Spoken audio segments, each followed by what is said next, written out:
anyị abịa anyị ejega afịa nata anyị jere afịa eke agbụsị eke gbamgbasị adanna mama anata oyoyo papa anata oyoyo mama anata oyoyo ọ na-ata ojebe oyoyo papa anata oyoyo mama anata oyoyo ọ na-ata ojebe oyoyo.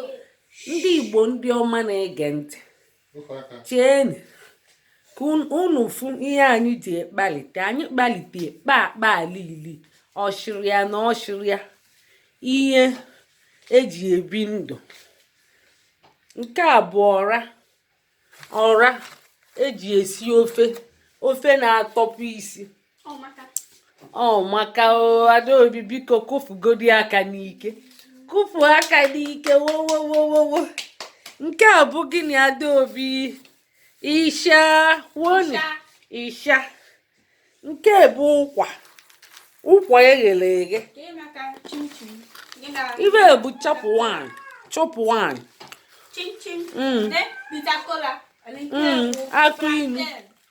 akụ inu dadi anyị nọkwu ya okedi. Nke bụ gịnị? Egusi. Anyị ji ekpalite ihe nri kịta. Nke bụ ihe eji eme igbo ọkpa flawa. Ọnya jụrụ ya ọkpa flawa. Nke a bụ abacha a na-agwọ agwọ. Papa nnekwu wofu aka na ebe ọ na-ịchọ ichilitaba. Nke a bụ gịnị? Ka ihe nke bụ Adaobi nke nwa ụkpaka eji agwọ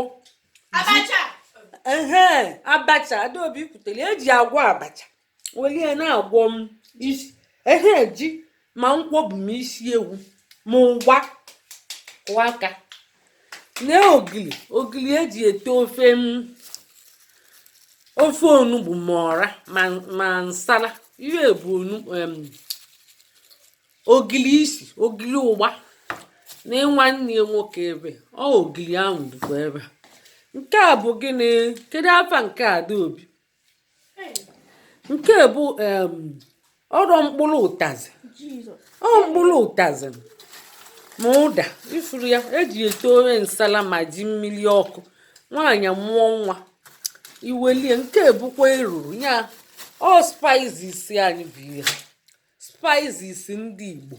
Iwelie esiche nri ma ntinyekwu ya ma magi ma nnu ma ụmụ ihe ọ na-atọ ncha mbụ spices anyị. Iwelie esiche ọ na-atọ.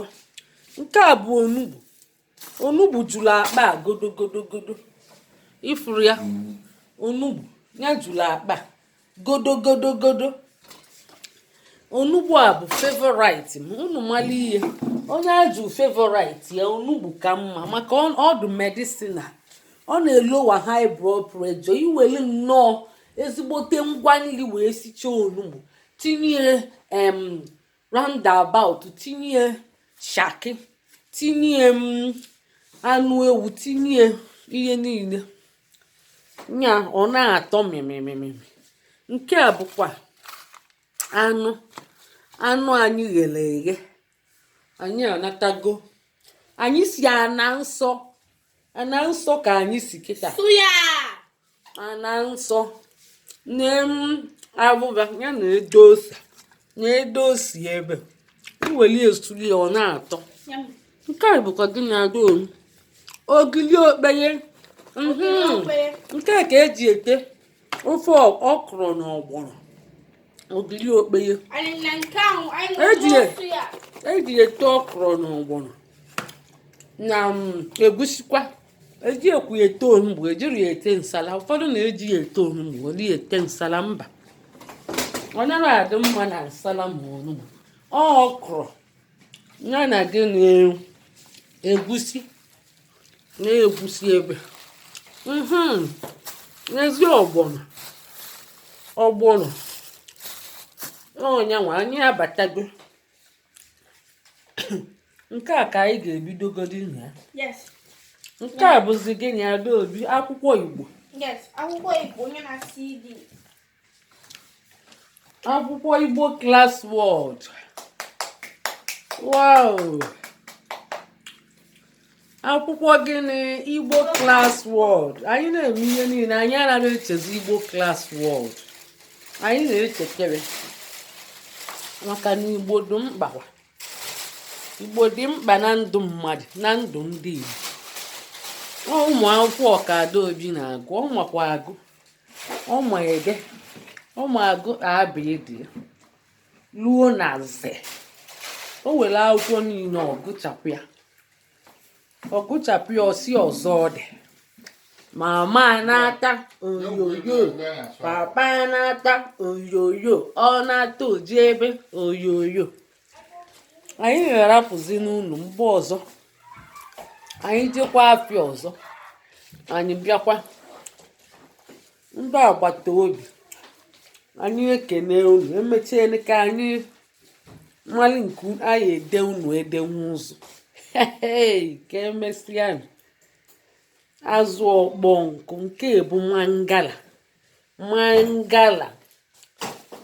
ibe ihe n'ezi nke echezoziri echezo, nke bụ ụtazị.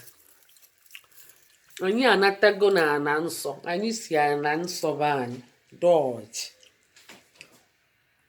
ka emesịa dadi ka ihe ifuru kwuo na ihe niile akpaliteche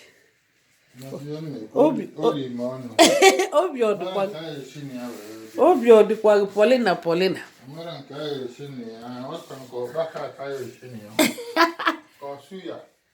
si na suya na ma ọ bụ ụkpaka.